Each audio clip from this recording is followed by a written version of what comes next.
ਮਾਘ ਪੁਨੀਤ ਪਈ ਤੀਰਥ ਅੰਤਰ ਜਾਣਿਆ। ਮਾਘ ਪੁਨੀਤ ਪਈ ਤੀਰਥ ਅੰਤਰ ਜਾਣਿਆ। ਸਾਜਨ ਸਹਿਜ ਮਿਲੇ ਗੁਣ ਗਹਿ ਅੰਕ ਸਮਾਨਿਆ। ਸਾਜਨ ਸਹਿਜ ਮਿਲੇ ਗੁਣ ਗਹਿ ਅੰਕ ਸਮਾਨਿਆ। ਪ੍ਰੀਤਮ ਗੁਣ ਆਂਕੇ ਸੁਣ ਪ੍ਰਭ ਬੰਕੇ ਤੁਧ ਪਾਵਾਂ ਸਰਨਾਵਾ। ਗੰਗ ਜਮਨ ਤੈ ਬੇਣੀ ਸੰਗਮ ਸਾਤ ਸਮੁੰਦ ਸਮਾਵਾ। ਪ੍ਰੀਤਮ ਗੁਣ ਆਂਕੇ ਸੁਣ ਪ੍ਰਭ ਬੰਕੇ ਤੁਧ ਪਾਵਾਂ ਸਰਨਾਵਾ। ਗੰਗ ਜਮਨ ਤੈ ਬੇਣੀ ਸੰਗਮ ਸਾਤ ਸਮੁੰਦ ਸਮਾਵਾ।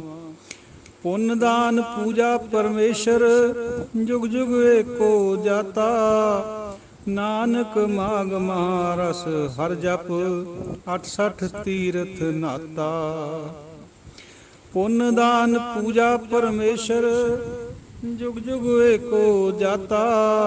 ਨਾਨਕ ਮਾਘ ਮਹਾਰਸ ਹਰ ਜਪ 68 ਤੀਰਥ ਨਾਤਾ।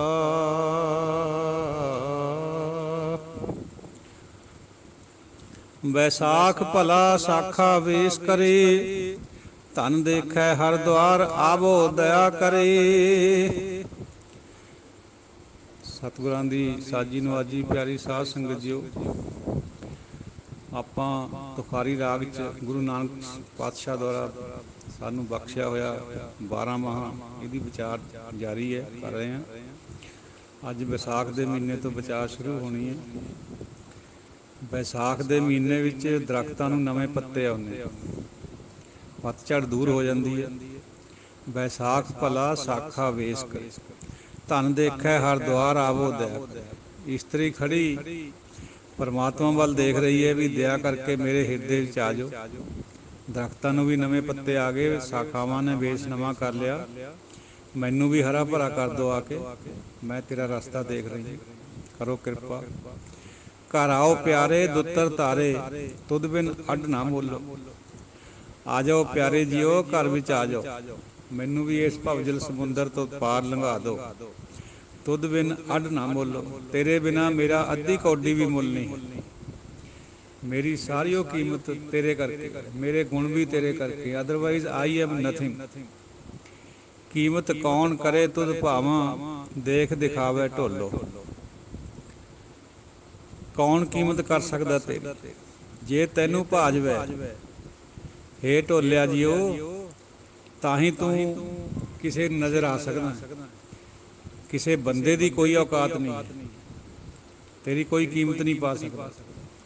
ਕੋਈ ਜੀਵ ਇਸਤਰੀ ਇਹ ਦਾਅਵਾ ਨਹੀਂ ਕਰ ਸਕਦੀ ਵੀ ਮੈਂ ਆਪਣੇ ਪਤੀ ਨੂੰ ਪਾ ਲਿਆ। ਨੋ ਨੋ, ਜੇ ਪਤੀ ਚਾਹੇ ਤਾਂ ਹੀ ਔਰਤ ਉਹਦੇ ਕੋਲ, ਬੀਬੀ ਉਹਦੇ ਕੋਲ ਜਾ ਸਕਦੀ, ਅਦਰਵਾਈਜ਼ ਨਹੀਂ ਜਾ ਸਕਦੀ।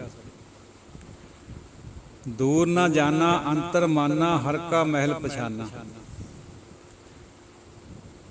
ਜੇ ਜੀਵ ਇਸਤਰੀ ਉਹਨੂੰ ਆਪਣੇ ਘਰ 'ਚ ਸਮਝੇ, ਹਿਰਦੇ ਵਿੱਚ ਸਮਝੇ, ਦੂਰ ਨਾ ਸਮਝਵੇ ਵੀ ਮੇਰਾ ਪਤੀ ਦੂਰ ਹੈ ਕਿਤੇ, ਫਿਰ ਉਹ ਹਰ ਦਾ ਮਹਿਲ ਪਛਾਣ ਸਕਦੀ ਹੈ। ਕਿਉਂਕਿ ਹਰੀ ਦਾ ਵਾਸਾ ਅੰਦਰੇ ਹੈ। ਕਾਇਆ ਮੰਦਰ ਮਹਿਲ ਘਰ ਹਰ ਕਾ ਤਿਸ ਮੈਂ ਰਾਖੀ ਜੋਤ ਆਪਾ। ਸਾਨੂੰ ਇਹ ਵਿਡੰਬਣਾ, ਅਸੀਂ ਸਮਝਦੇ ਹਾਂ ਵੀ ਕਿਤੇ ਪਰਮਾਤਮਾ ਬਾਹਰ ਹੈ। ਲਗਭਗ ਸਾਰੇ ਜਗਤ ਨੂੰ ਇਹ ਭੁਲੇਖਾ ਪਾਇਆ ਹੋਇਆ ਹੈ। ਹਿਰਨ ਦੀ ਤਰ੍ਹਾਂ, ਹਿਰਨ ਝਾੜੀਆਂ 'ਚ ਭਾਲਦਾ ਫਿਰੀ ਜਾਂਦਾ, ਕਸਤੂਰੀ ਅੰਦਰ ਹੁੰਦੀ ਹੈ। ਤੂੰ ਕੁਜਾ ਰਵੀ, ਤੂੰ ਕੁਜਾ ਬੀਰੂ ਰਵੀ ਬਹਿਰੇ ਸ਼ਿਕਾਰ। ਤੂੰ ਕੁਜਾ ਬੀਰੂ ਰਵੀ ਬਹਿਰੇ ਸ਼ਿਕਾਰ, ਅੰਦਰੂਨੇ ਖਾਨਾ ਅਤ ਨੂਰੇ ਅੱਲਾ। ਭਾਈ ਨੰਦ ਲਾਲ ਜੀ ਫਰਮਾਉਂਦੇ ਆ ਵੀ ਤੂੰ ਕਾਹਤੇ ਆਲੇ ਦੁਆਲੇ ਸ਼ਿਕਾਰ ਕਰਦਾ ਫਿਰਦਾ ਰੱਬ ਦਾ, ਤੀਰਥਾਂ ਦੇ ਉੱਤੇ, ਸਮੁੰਦਰਾਂ ਦੇ ਪਾਰ। ਉਹ ਤੇਰੇ ਅੰਦਰ ਹੀ ਹੈ ਨੂਰ ਰੱਬ ਦਾ, ਕਿਉਂ ਆਲੇ ਦੁਆਲੇ ਟੋਲਦਾ ਫਿਰਦਾ। ਸਭ ਕੁਛ ਘਰ ਮੈਂ ਬਾਹਰ ਨਾਹੀਂ, ਬਾਹਰ ਟੋਲੇ ਸੋ ਭਰਮ ਭੁਲਾਈ। ਸਾਨੂੰ ਸ੍ਰਿਸ਼ਟੀ ਨੂੰ ਇਹ ਭਰਮ ਪਾਇਆ ਹੋਇਆ। ਜਿਹਦਾ ਭਰਮ ਦੂਰ ਕਰ ਦਿੰਦਾ ਹੈ, ਉਹਨੂੰ ਲੱਗਦਾ ਵੀ ਤੂੰ ਅੰਦਰ ਹੈ। ਫਿਰ ਉਹ ਹਰ ਵਕਤ ਨਿਰਮਲ ਭਾਉ ਦੇ ਅੰਦਰ ਪੈ ਜਾਂਦਾ। ਪਰ ਇਹ ਉਦੋਂ ਹੁੰਦਾ ਜਦੋਂ ਸਤਿਗੁਰੂ ਦੀ ਭੇਂਟ ਹੋਵੇ, ਉਸ ਤੋਂ ਉਰੇ ਨਹੀਂ ਹੁੰਦਾ। ਇਕੱਲਾ ਧਾਰਮਿਕ ਹੋ ਜਾਣਾ, ਪ੍ਰਵਿਰਤੀ ਕਰਮ ਵਿੱਚ ਆ ਜਾਣਾ ਚੰਗੀ ਗੱਲ ਹੈ, ਨਾਸਤਕਾਂ ਨਾਲੋਂ ਵਧੀਆ ਬਾਤ ਹੈ। पर जे इनू फाइनल समझ के बैठ जाए बंदा फिर गड़बड़ है। इस तो अगे चलना है। सतगुरु की भेंट लोड़ नहीं है भी तू मेरी मैं तोड़ ते मेरे अंदर आके प्रगट हो जा, फिर मेरे अंदर निर्मल भाव पऊगा, मैं तेनू हर वक्त अंदर देखूंगी बाहर भी देखूंगी। नानक बैसाखी प्रभ पावै सुरत शब्द मन मन।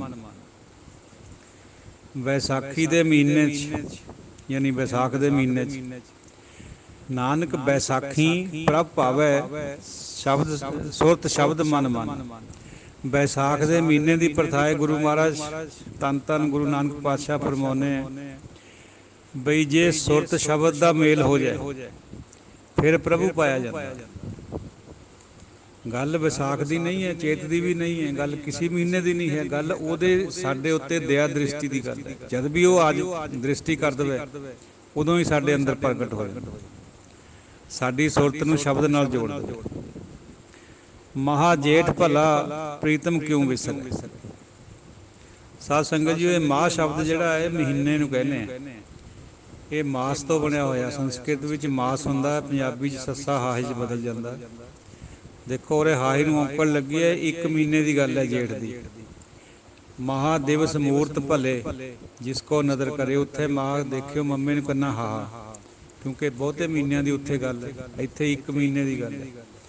महा जेठ भला प्रीतम क्यों विसरे। जेठ दे महीना भला तदे है जे प्रीतम ना विसरे, नहीं तो गर्मी नाल बंदा सड़ बुझ जांदा।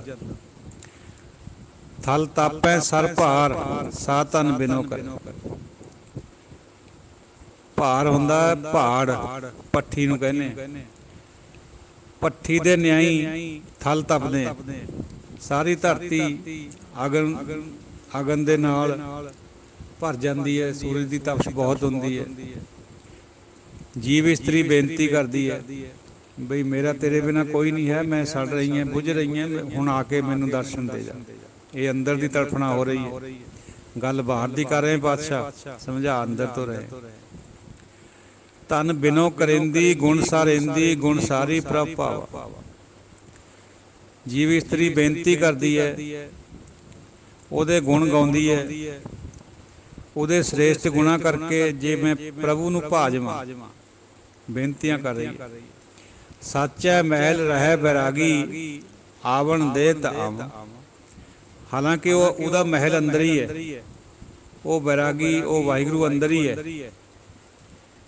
बैरागी तो भाव है निर्लेप हरी, जिवें बैरागी होने जे ਉਹ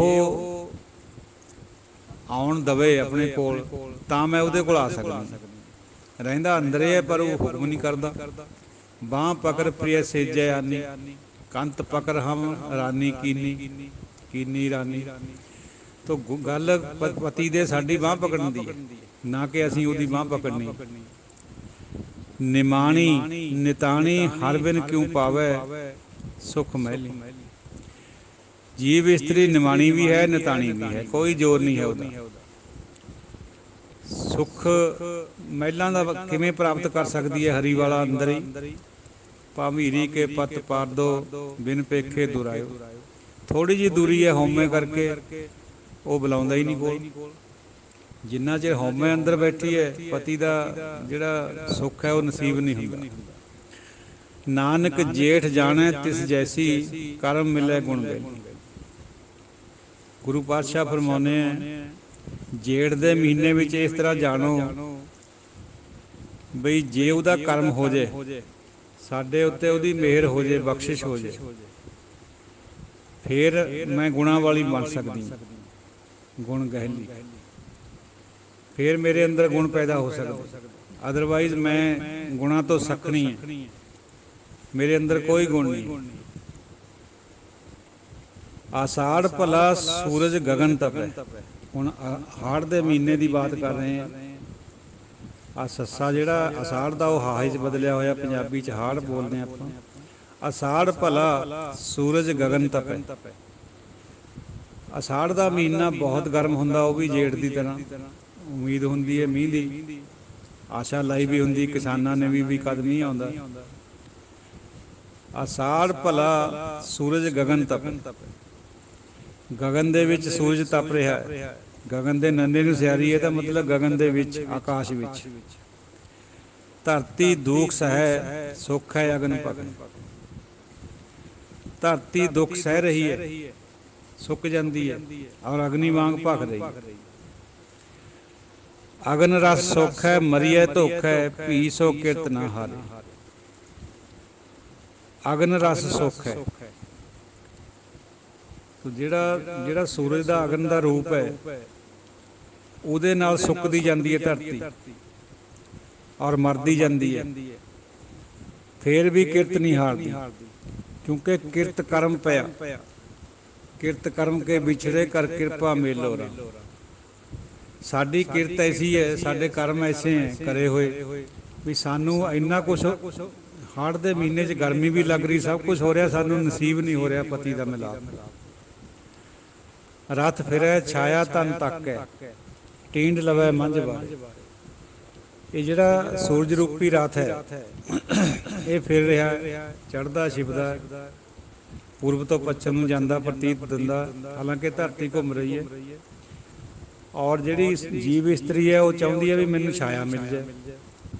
ਛਾਇਆ ਪਤੀ ਦਾ ਮਿਲਾਪ ਹੈ, ਉਸ ਤੋਂ ਬਿਨਾਂ ਠੰਡ ਨਹੀਂ ਪੈਣੀ ਅੰਦਰ। ਟੀਂਡ ਲਵੈ ਮੰਝ ਬਾਰੇ।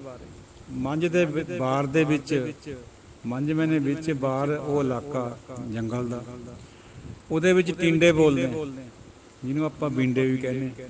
ਲਵੈ ਮੈਨੇ ਬੋਲਣਾ ਹੁੰਦਾ। ਅਵਗਣ ਬਾਂਧ ਚੱਲੀ ਦੁੱਖ ਆਗੈ, ਸੁੱਖ ਤਿਸ ਸਾਜ ਸੰਭਾਲ। ਜੇ ਇੱਥੋਂ ਅਵਗਣ ਕਰਕੇ ਜਾਂਦੀ ਹੈ, ਅੱਗੇ ਦੁੱਖ ਪੈਦਾ ਹੁੰਦਾ।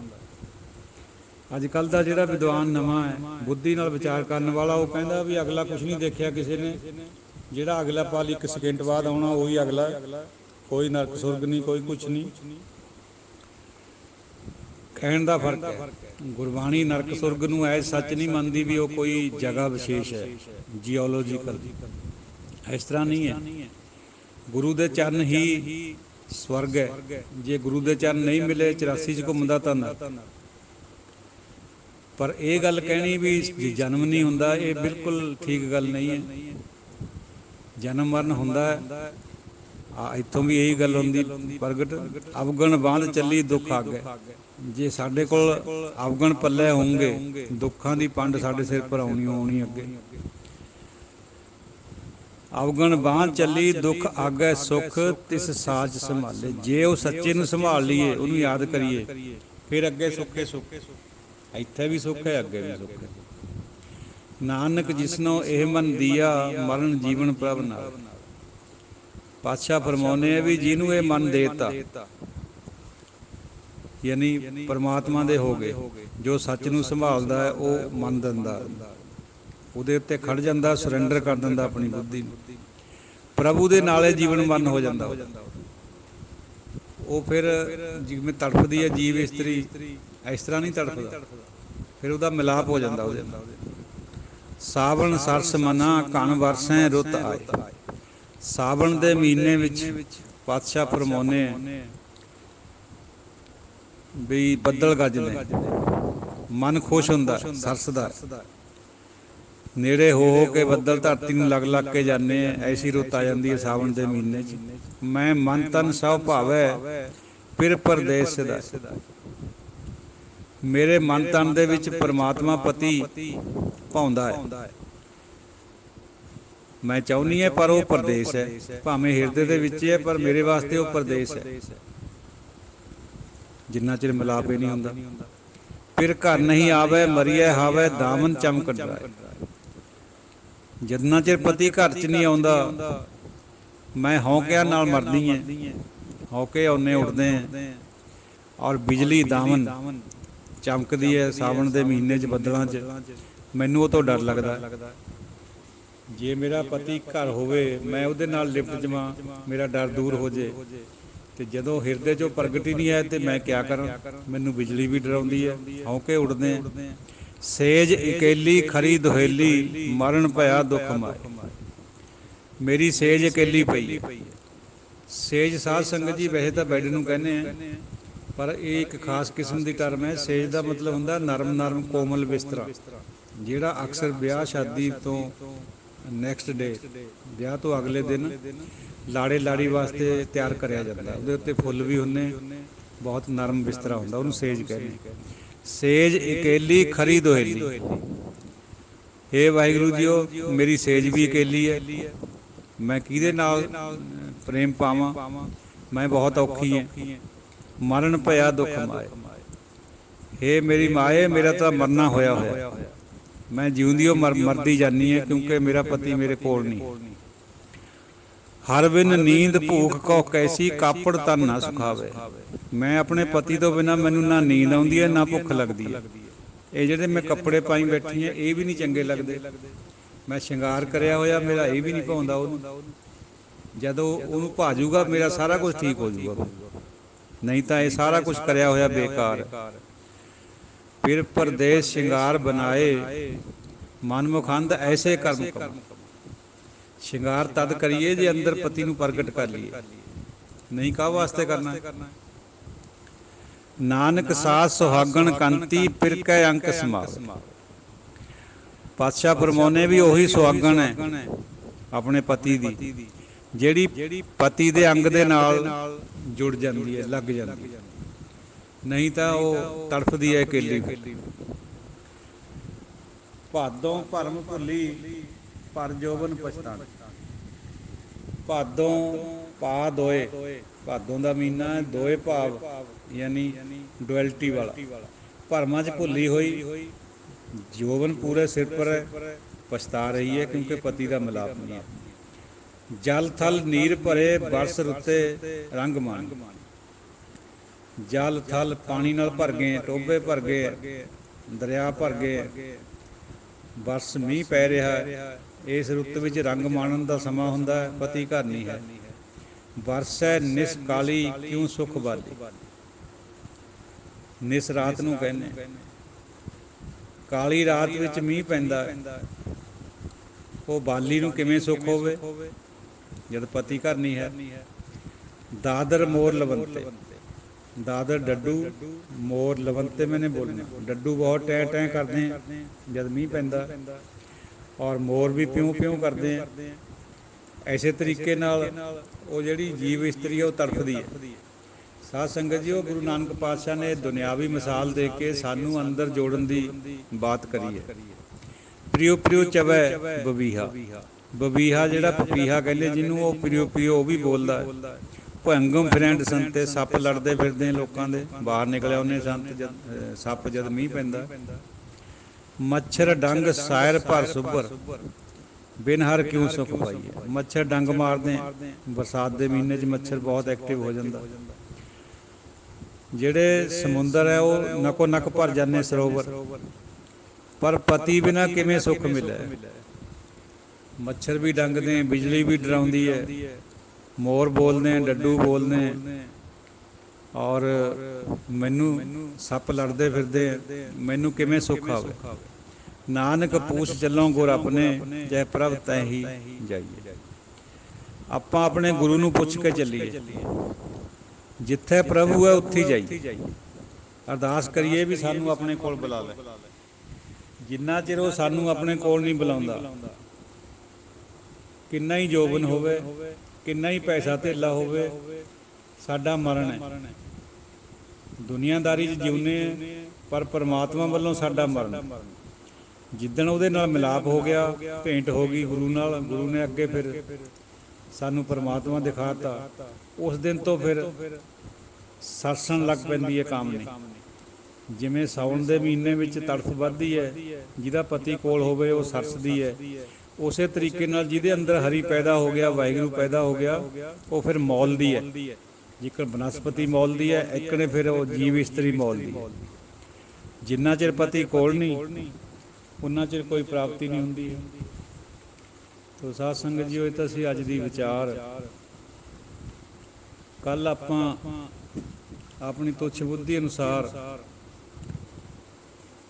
ਵਿਚਾਰ ਕਰੀ ਸੀਗੀ 12 ਮਾਹਾਂ ਦੇ ਪਹਿਲੇ ਕੁਛ ਭਾਗ ਦੀ, ਔਰ ਪਿੱਛੋਂ ਜਾ ਕੇ ਵਿਚਾਰ ਸ਼ੂਨਿਆ ਦੀ ਕਰੀ ਸੀ।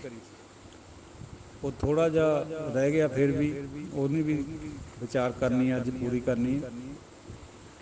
ਸੁਨ ਮੋਟੇ ਤੌਰ ਦੇ ਉੱਤੇ ਜਦੋਂ ਗੁਰੂ ਪਾਤਸ਼ਾਹ ਦਾ ਜਿਹੜੇ ਭਗਤ ਸਾਹਿਬਾਨ ਨੇ ਉਹਨਾਂ ਦਾ ਆਗਮਨ ਹੋਇਆ, ਉਦੋਂ ਇਹ ਤਿੰਨੇ ਜਿਹੜੇ ਫਿਰਕੇ ਸੀਗੇ, ਨਾਥ, ਜੋਗੀ ਤੇ ਬੁੱਧ, ਇਹਨਾਂ ਦਾ ਬਹੁਤ ਜ਼ਿਆਦਾ ਬੋਲਬਾਲਾ ਸੀ ਹਿੰਦੁਸਤਾਨ ਦੇ ਵਿੱਚ।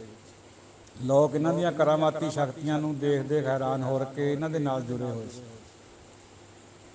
ਉਹ ਸੁੰਨ ਦੀ ਗੱਲ ਬਹੁਤ ਕਰਦੇ ਸੀ, ਸੁਨੋ ਸੁਨ ਕਹੈ ਸਭ ਕੋਈ। ਸੁਨ ਜਿਸ ਤਰ੍ਹਾਂ ਉਹ ਮੰਨਦੇ ਆ ਗੁਰਬਾਣੀਕਾਰਾਂ ਨੇ ਸੁਨ ਉਸ ਤਰ੍ਹਾਂ ਨਹੀਂ ਮੰਨਿਆ ਹੈ। ਕੱਲ੍ਹ ਵੀ ਵਿਚਾਰ ਕਰੀ ਸੀ। ਸੁਨ ਉਹ ਮੰਨਦੇ ਆ ਉਹ ਅਵਸਥਾ ਜਿਹਦੇ ਵਿੱਚ ਪਹਿਲਾਂ ਕੁਛ ਸੀਗਾ, ਹੁਣ ਨਹੀਂ ਹੈ। ਮਤਲਬ ਇਹ ਵੀ ਪਹਿਲਾਂ ਕਾਮ, ਕ੍ਰੋਧ, ਲੋਭ, ਮੋਹ, ਹੰਕਾਰ, ਨਿੰਦਿਆ, ਚੋਰੀ, ਚੁਗਲੀ, ਤ੍ਰਿਸ਼ਨਾ ਬੈਠੀਆਂ ਸੀ, ਉਹ ਹੁਣ ਨਿਕਲ ਗਈਆਂ। ਉਹਨੂੰ ਉਹ ਸ਼ੂਨਿਆ ਕਹਿੰਦੇ। ਇਹਦਾ ਮਤਲਬ ਜ਼ੀਰੋ ਨਹੀਂ ਹੁੰਦਾ, ਲੌਜੀਕਲ ਜ਼ੀਰੋ। ਇਹਦਾ ਮਤਲਬ ਇਹ ਪਹਿਲਾਂ ਕੁਛ ਹੁੰਦਾ, ਫਿਰ ਉਹ ਨਿਕਲ ਜਾਂਦਾ। ਜਦੋਂ ਕਾਰਨ ਹਟ ਜਾਂਦਾ ਤਾਂ ਕਾਰਜ ਵੀ ਬੰਦ ਹੋ ਜਾਂਦਾ। ਜੇ ਵਿਦਿਆ ਦਾ ਨਾਸ ਹੋ ਗਿਆ ਤਾਂ ਸੰਸਕਾਰ ਹਟ ਜਾਂਦੇ। ਸੰਸਕਾਰ ਹਟ ਗਏ ਤਾਂ ਵਿਗਿਆਨ ਹਟ ਜਾਂਦਾ, ਚੇਤਨਾ ਹਟ ਜਾਂਦੀ ਹੈ। ਚੇਤਨਾ ਹਟ ਗਈ, ਸਰੀਰ ਨਹੀਂ ਪੈਦਾ ਹੁੰਦਾ। ਸਰੀਰ ਹਟ ਗਿਆ ਤਾਂ ਤ੍ਰਿਸ਼ਨਾਵਾਂ ਦਾ ਅੰਤ ਹੋ ਜਾਂਦਾ। ਇਹ ਪਾਲੀ ਦੇ ਵਿੱਚ ਹੈ ਬੁੱਧ ਧਰਮ ਦਾ ਸੰਦੇਸ਼। ਜਦ ਜਿਹੜੇ ਬੁੱਧ ਧਰਮ ਦੇ ਗ੍ਰੰਥ ਹੈ ਸਾਧ ਸੰਗਤ ਜੀ, ਉਹ ਪਾਲੀ ਵਿੱਚ ਹੈ, ਤ੍ਰਿਪਟਕਾ ਕਹਿੰਦੇ ਜਿਹਨੂੰ, ਔਰ ਧੰਪਦ ਵੀ ਕਹਿੰਦੇ ਆ।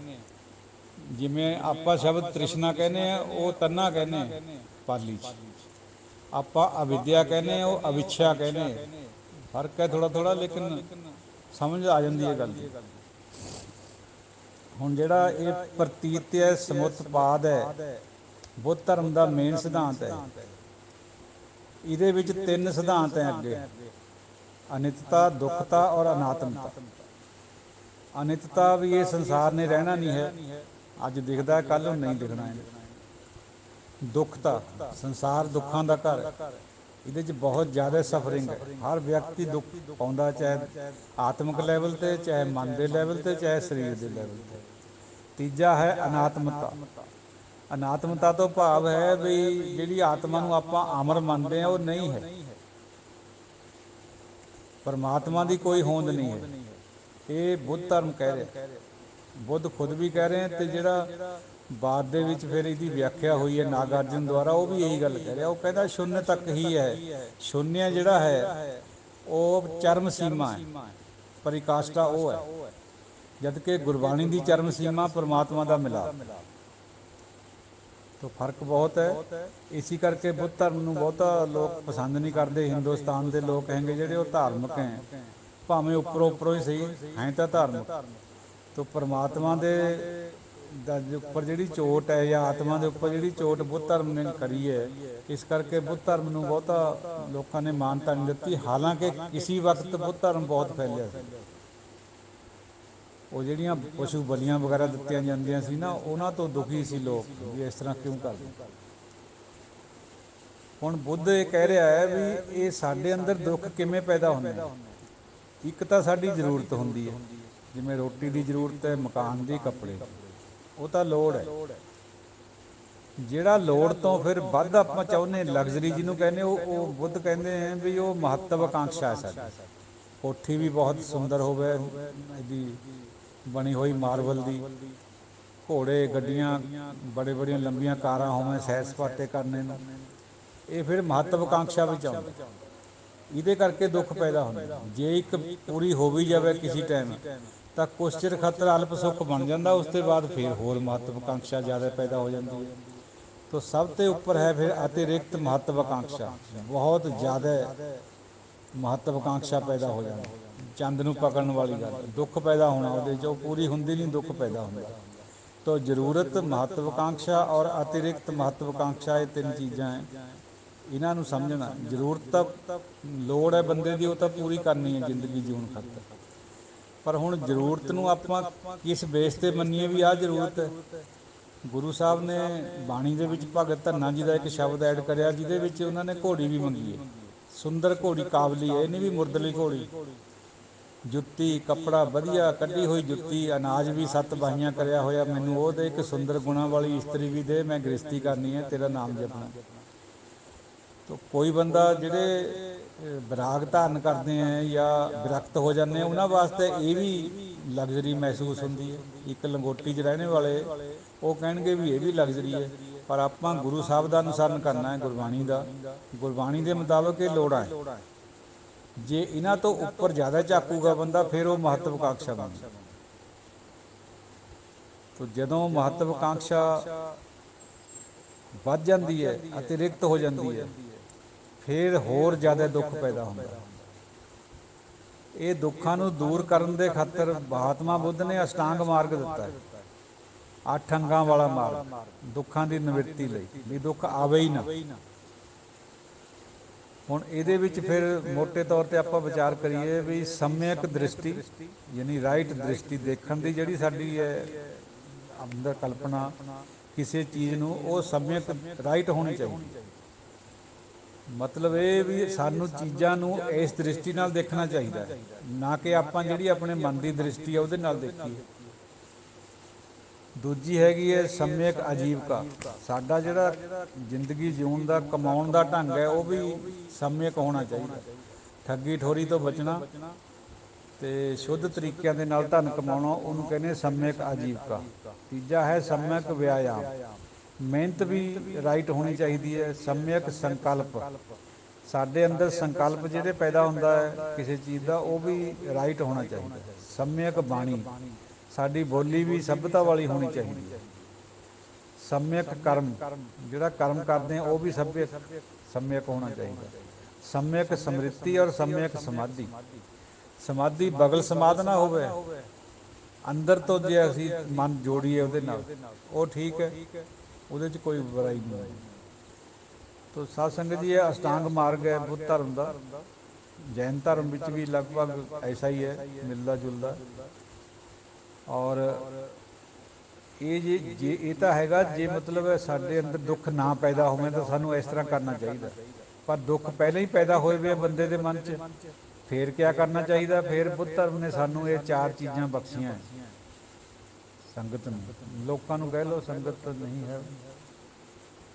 ਕੱਲ੍ਹ ਵੀ ਉਹਨਾਂ ਦੀ ਵਿਚਾਰ ਕਰੀ ਸੀ। ਨੰਬਰ 1 ਸੋਤਾਪਨ, ਨੰਬਰ 2 ਸਖਤਗਾਮੀ, ਨੰਬਰ 3 ਅਨਾਗਾਮੀ, ਨੰਬਰ 4 ਅਰਹਤ। ਥੋੜ੍ਹੀ ਵਿਚਾਰ ਕਰਕੇ ਸਮਾਪਤੀ ਕਰੀਏ। ਸੋਤਾਪਨ, ਇਹ ਪਹਿਲੀ ਸਟੇਜ ਹੈ। ਜਿਵੇਂ ਸੂਫੀ ਧਰਮ ਦੇ ਵਿੱਚ ਪਹਿਲੀ ਸਟੇਜ ਹੁੰਦੀ ਹੈ ਸ਼ਰੀਅਤ, ਗੁਰਬਾਣੀਕਾਰਾਂ ਨੇ ਉਹਨੂੰ ਪ੍ਰਵਿਰਤੀ ਕਰਮ ਮੰਨਿਆ।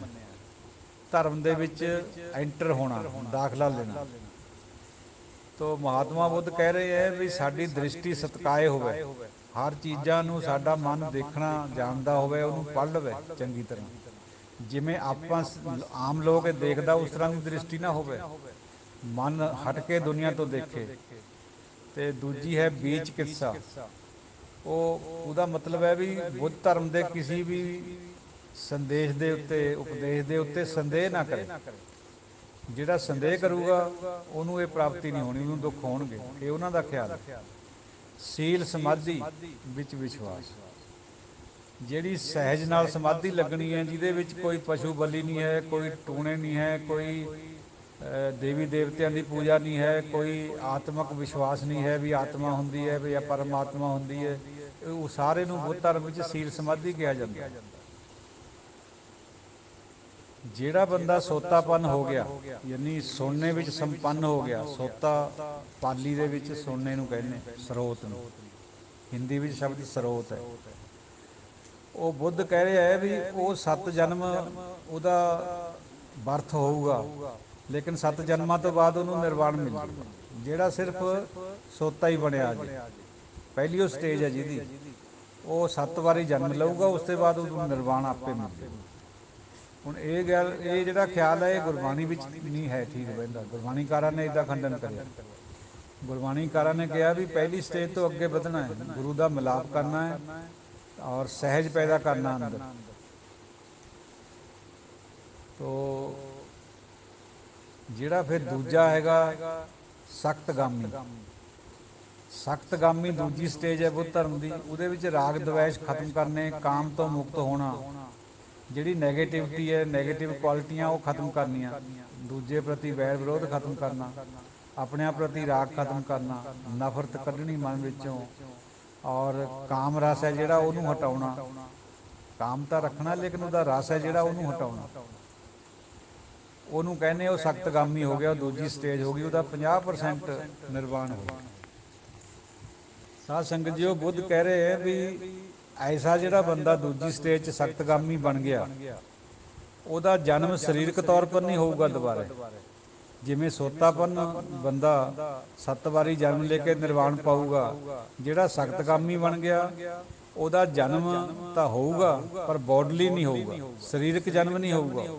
ਉਹ ਹਵਾ ਵਿੱਚ ਉਹਦਾ ਜਨਮ ਸੂਖਮ ਸਰੀਰ ਦੇ ਤੌਰ ਪਰ ਹੋਊਗਾ, ਜਿਹਨੂੰ ਆਪਾਂ ਅਰੂਪ ਕਹਿੰਦੇ। ਅਰੂਪ ਰੂਪ ਨਹੀਂ ਹੋਊਗਾ, ਕੋਈ ਵੀ ਜਨਮ ਲਊਗਾ ਲੇਕਿਨ ਸਰੀਰ ਨਹੀਂ ਹੋਵੇਗਾ ਉਹਦਾ। ਇਹ ਬੁੱਧ ਧਰਮ ਕਹਿ ਰਿਹਾ।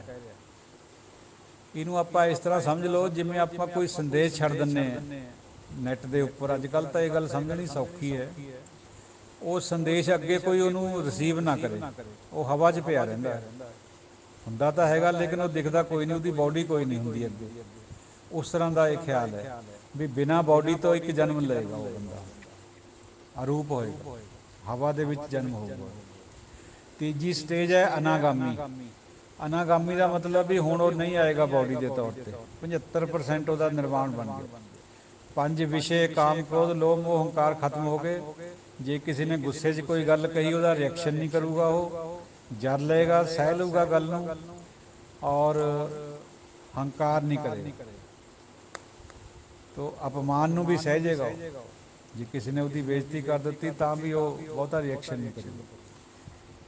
ਇਹ ਜਿਹੜਾ ਐਸਾ ਹੁੰਦਾ ਹੈ ਬੰਦਾ, ਉਹਨੂੰ ਵੀ ਲਗਭਗ ਨਿਰਵਾਣ ਪ੍ਰਾਪਤੀ ਦੇ ਨੇੜੇ ਪਹੁੰਚ ਜਾਂਦਾ।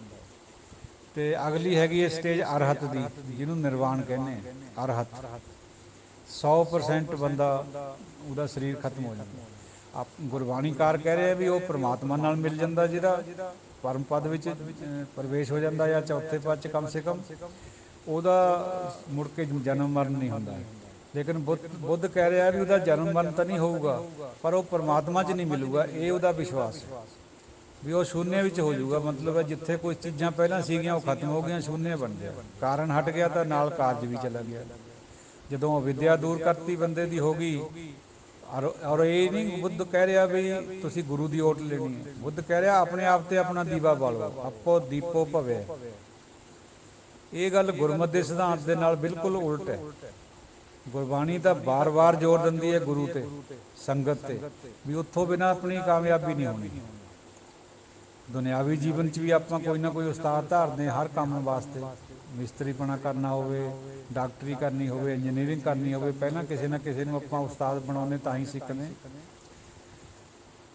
ਮੈਡੀਕਲ ਕਾਲਜਾਂ ਵਿੱਚ ਔਰ ਇੰਜੀਨੀਅਰਿੰਗ ਕਾਲਜਾਂ ਵਿੱਚ, ਟੈਕਨੀਕਲ ITI ਵਗੈਰਾ ਵਿੱਚ ਪਹਿਲਾਂ ਆਪਾਂ ਸਿੱਖਦੇ ਹਾਂ ਤਾਂ ਹੀ ਗਿਆਨ ਹੁੰਦਾ। ਬੁੱਧ ਕਹਿੰਦਾ ਵੀ ਤੁਸੀਂ ਇਹ ਗਿਆਨ ਆਪਣੇ ਕੋਲੋਂ ਪੈਦਾ ਕਰੋ, ਆਪਣਾ ਦੀਵਾ ਆਪ ਬਾਲੋ।